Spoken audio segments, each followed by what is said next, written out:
Did you know that Athens, Georgia was originally going to have a major interstate connection? That interstate would have been none other than Interstate 85.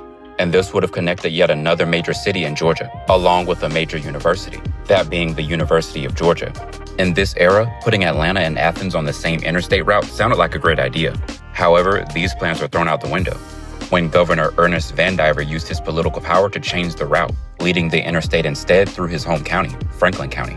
And as of today, this stretch of Interstate 85 north of Beaufort is named after Governor Vandiver. Although this reroute bypassed two major cities, that being Athens and Gainesville, Vandiver promised that the two cities would still have a fair travel time to the interstate, with Athens being 22 miles away and Gainesville being 16 miles away, which is still quite the stretch. Nonetheless, Gainesville eventually gained Interstate 985, which is an auxiliary route to Interstate 85, and Athens managed to get a half-upgraded version of Highway 316, which is still going through major development, but once it's complete within the next 100 years, it'll pretty much act as the major expressway between Athens and Atlanta. Now, I personally find Vandiver's decision funny because the stretch of 85 that goes through Franklin County is rather undeveloped compared to Athens and Gainesville. I mean, if you haven't been to either of those cities recently, they're growing rapidly. Political power ceases to amaze me.